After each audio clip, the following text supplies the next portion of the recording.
Hello everyone, I'm super excited to be doing another art supply unboxing. I just got a few things from AliExpress and Blick that I wanted to try out and share with you.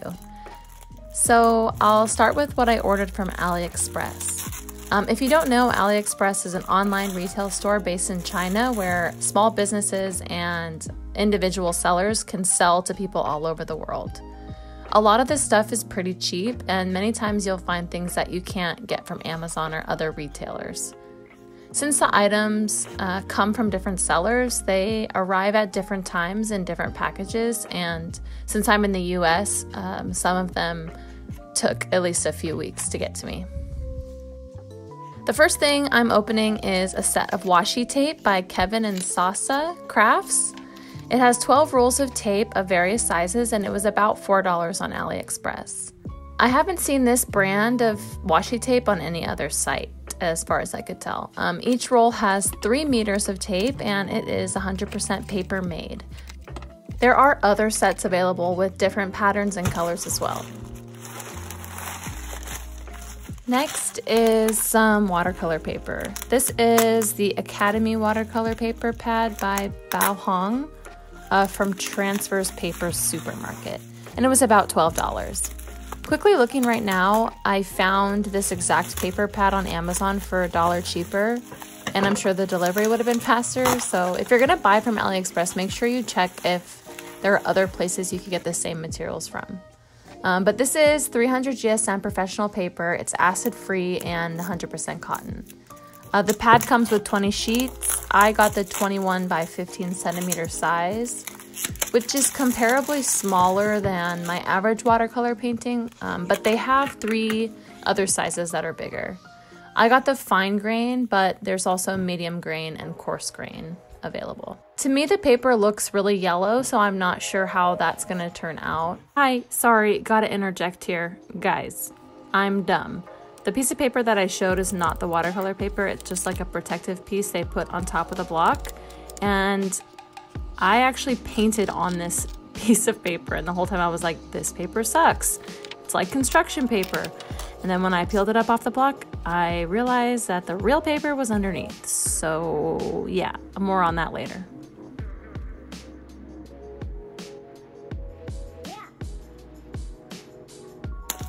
The next package is from the seller Paul Rubens, a brand that does usually sell things on Amazon and other sites, but these 2 particular materials I couldn't find anywhere but AliExpress. I'm pretty excited about the first thing because I'd never heard of it before and was happy to try something new. It's glittery watercolor paper. So it was just over $16. It's 300 GSM, 100% cotton, and acid-free. There are 3 sizes available with 3 textures, again, fine, medium, and coarse. I got the medium size, which is 19.5 by 54 centimeters.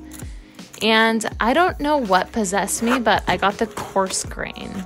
I'll talk about that more later in the video, but I do wish I would have picked one with a less pronounced texture.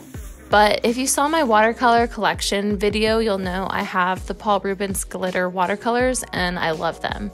They're good quality, and I knew before going in that this brand seems to always take care in the packaging and all that. So I wanted to try this paper out. I also got this pocket watercolor set by Paul Rubens. It was $18 about. It comes in this super cute glittery palette and has 12 colors.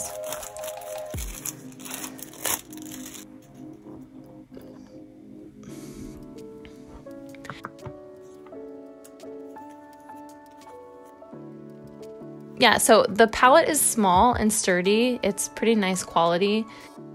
It was pretty hard to open. I don't know if I'm just weak. The pans are a little bigger than standard half pans, and it comes with a little piece of watercolor paper to do swatches on. There was this other like vellum sheet of paper that kind of stuck to a couple of the paints, but you know, once you could just fix that with some water. It's not that big of a deal.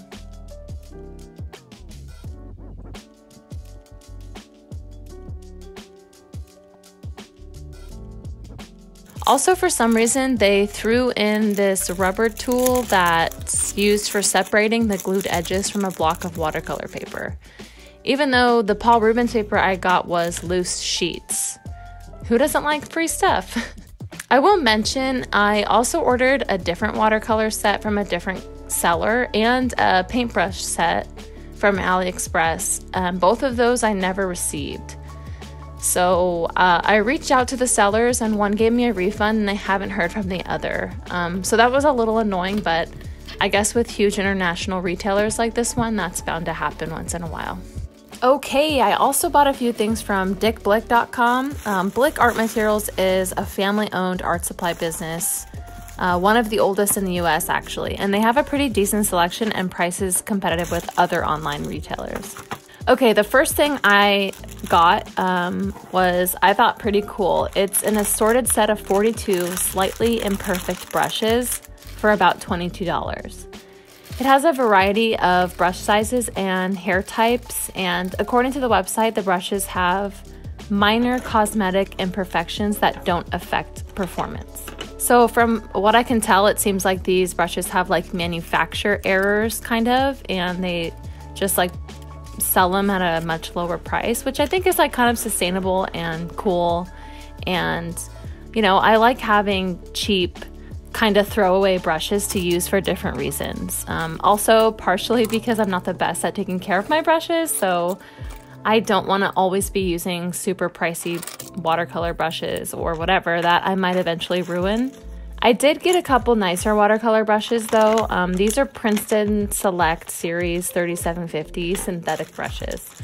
Princeton is one of my favorite brands for watercolor. They're semi-affordable but really nice quality, and I think I ruined a couple of my Princeton brushes when I was doing Inktober because, like I said, I don't really take the best care of them. These are a size 0, 3, and 10, each between $3 and $5. They're handcrafted, high quality, and short-handled round watercolor brushes.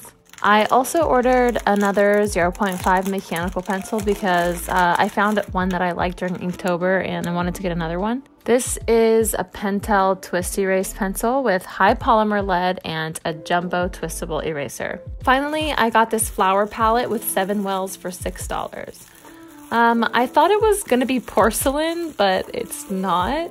After I got it, I went back and saw the website says it's a sturdy plastic that mimics porcelain. Though I will say this isn't your typical cheap plastic. It definitely is a bit more sturdy, and I do like how the wells are bigger than the porcelain palettes I've been using. So who knows, it might be my new favorite thing. Alright, so I swatched out the Paul Rubens watercolors on the little paper that came with the set.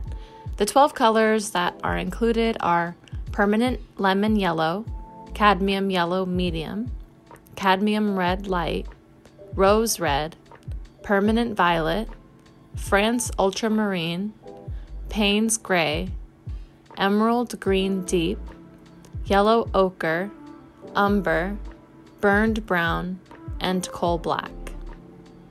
Okay, just a couple of things off the bat. I'm certainly no expert on pigments and colors, so I'll just say that. But to me, this doesn't look like cadmium red light. It looks like a straight up orange. I actually think the one color I wish was included in this palette is a warm red. So I think that's kind of what they were going for with a cadmium red light, but it just looks really orange to me. The rose red included is on the cooler side, and when I mix skin tones, I generally prefer to mix a cool yellow with a warm red, so I'm really missing having like a true warm red. Like I'll usually do lemon yellow with cadmium red or some combination like that. However, I will say that this cool rose red will mix fine with the yellow ochre or probably even the cadmium yellow that is included. Because this is a limited palette, it definitely helps teach you about color mixing, something that takes practice and experience. After I had swatched the colors, I was just testing out some combinations and seeing how they performed in washes. So I thought I would try out the Academy watercolor paper and also some of the brushes that I got. As for the brushes, only a few of the Simply Imperfect brushes work with watercolors. The rest I'll probably use when experimenting with different mediums or even with masking fluid or glue. The Princeton brushes performed great as expected, especially the size 0. I think it's going to be my new favorite little brush for details. But back to the paints. They're good quality. They blend well. They dry matte. They're pretty transparent, some more than others. Like the 2 browns were pretty transparent and the black was a little bit more opaque, which is nice. But I did notice that as it dried, it definitely it lightened a lot, which I think is pretty normal for black pigments, but it definitely looks more like a dark gray, even right out of the pan. I had some leftover paint, so I just tried a little bit out in my sketchbook just to test it on a slightly different paper. I did notice there is some granulation that kind of looks like it's happening. I don't know if that's on purpose. It does smooth out as the paint dries though, but I also noticed that the colors that were mixed sometimes separated a little bit, especially when there was more water, and that doesn't really bother me either. I think it actually looks cool.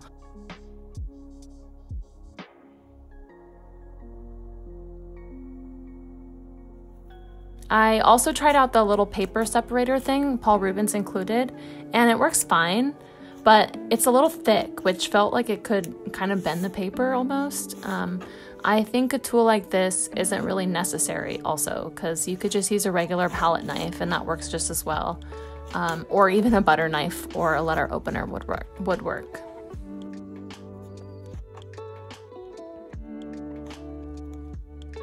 So my original plan was to do a full painting on both the Academy paper and the Paul Rubens glitter paper, but since I messed up and painted on the protective paper like a dummy, I was running out of time and creative motivation if I wanted to get this video up in a timely manner.